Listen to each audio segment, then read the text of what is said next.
नमस्कार दोस्तों, स्वागत है आपका कटाक्ष क्राइम स्टोरी में। और आज हम बात करेंगे दुनिया के सबसे खूंखार पुलिस वाले की, जो कि सीरियल किलर बन गया था।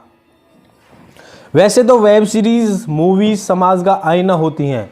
समाज में हुई अविश्वसनीय घटनाओं पर इन मूवीज वेब सीरीज का प्लॉट तैयार होता है।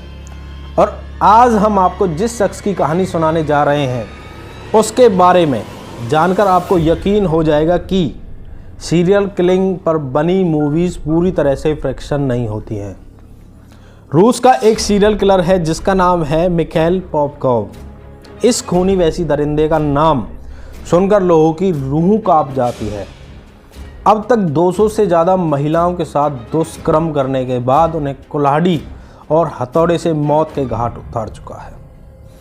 उसको अपनी क्रूरता पर बिल्कुल भी पछतावा नहीं है और कोर्ट ने उसे दोहरे उम्र कैद यानी डबल आजीवन कारावास की सज़ा सुनाई है और अब वह जेल में सड़ रहा है। पॉपकॉव ने कोर्ट को बताया कि वह लिफ्ट देने के बहाने महिलाओं को अपनी गाड़ी में बैठाता था और उन्हें अपने घर ले जाता था और वहां उनसे दुष्कर्म करने के बाद उन्हें मौत के घाट उतार देता था। हत्या करने से पहले यह वैसी दरिंदा औरतों को चाकू, कुल्हाड़ी और अन्य धारदार हथियार से काफ़ी देर तक प्रताड़ित करता रहा। डेली स्टार की रिपोर्ट में कहा गया है कि पॉपकॉव 18 से 50 साल की महिलाओं को अपना शिकार बनाता था। उस पर 2 बार मुकदमा दर्ज हुआ था और रिपोर्ट में बताया गया है कि उसने साल 1995 से लेकर 1998 के बीच जघन्य अपराध को अंजाम दिया। उसने कोर्ट में स्वीकार भी किया कि वह खूबसूरत महिलाओं को लिफ्ट देने के बहाने अपनी कार में बैठाता था और कुछ ही देर बाद वह उनसे मीठी मीठी बातें करने लगता था। उसके इस व्यवहार से जो भी घुल मिल जाती थी वह उसे अपने घर ले जाता और अपने खाली पड़े मकान में ले जाकर उनके साथ ज़बरदस्ती करता और बाद में उन्हें कुल्हाड़ी से मारकर उनकी हत्या कर देता था। इस शख्स ने यह माना कि एक महिला को उसने कार्ल मार्क्स स्ट्रीट से उठाया था और बाद में उसकी हत्या कर दी। उसने यह बात एक जासूस को बताई थी कि वह उस महिला से शारीरिक संबंध बनाना चाहता था। महिला मना कर रही थी। पॉपकॉव ने उसे मजबूर भी किया। जब महिला ने इसका विरोध किया तो इस सन की क्रूर दरिंदे ने महिला को मौत के घाट उतार दिया। पॉपकॉव को रूस का सबसे क्रूर दुष्ट सीरियल किलर कहा जाता है और महिलाओं का मर्डर करने में से पहले उसे घंटों तक धारदार हथियार के साथ प्रताड़ित करता रहता था।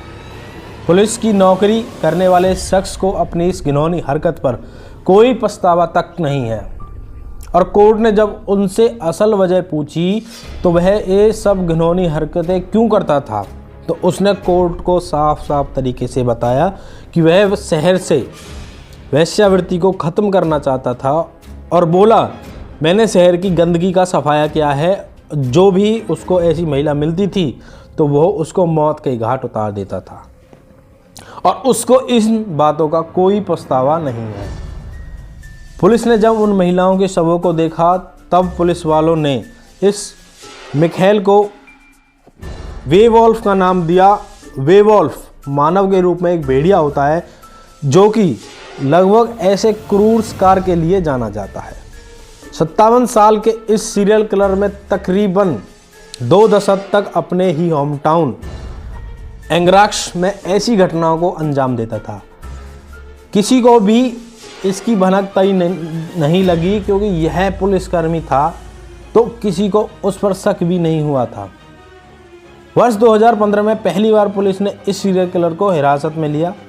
कोर्ट ने उसे 22 महिलाओं की हत्या के आरोप में उम्र कैद की सज़ा सुनाई।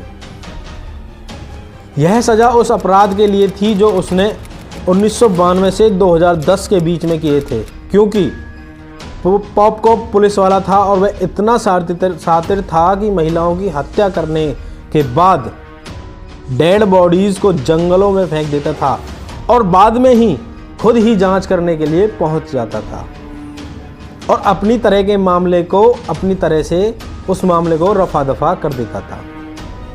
पॉपकॉव ने खुद ने बताया कि वह कैसे महिलाओं को अपना शिकार बनाता और वह हमेशा क्लब और बार के आसपास घूमता रहता था। महिलाओं को लिफ्ट देने के बहाने अपनी गाड़ी में बैठा लेता था और बाद में उन्हें सुनसान जगह ले जाकर उनके साथ शारीरिक संबंध बनाता था और बाद में उन्हें टॉर्चर करके मार डालता था। उसने यह भी बताया कि एक पुलिस वाले और पुलिसकर्मी महिला को भी मारा है। आखिर कैसे पुलिस की गिरफ्त में आया पॉपकॉर्न? एक महिला के शव के पास मिले पॉपकॉर्न की गाड़ी के टायर के निशान से पुलिस ने पॉपकॉर्न की हत्यारे के रूप में पहचान की। बाद में उसका डीएनए टेस्ट कराया गया और डीएनए टेस्ट से मालूम हुआ कि पॉपकॉर्न ही इस महिला का हत्यारा है। और जब पुलिस ने उसकी खातिरदारी करी तो एक एक करके खुद अपने गुनाहों के सारे राज खोल दिए और वह आज जेल में है और उम्मीद है पूरी ज़िंदगी उसकी जेल में ही कटेगी। तो दोस्तों, ऐसी क्राइम स्टोरीज़ के लिए देखते रहें कटाक्ष टीवी। सावधान रहें, अपने परिवार का ख्याल रखें। जय हिंद, जय भारत।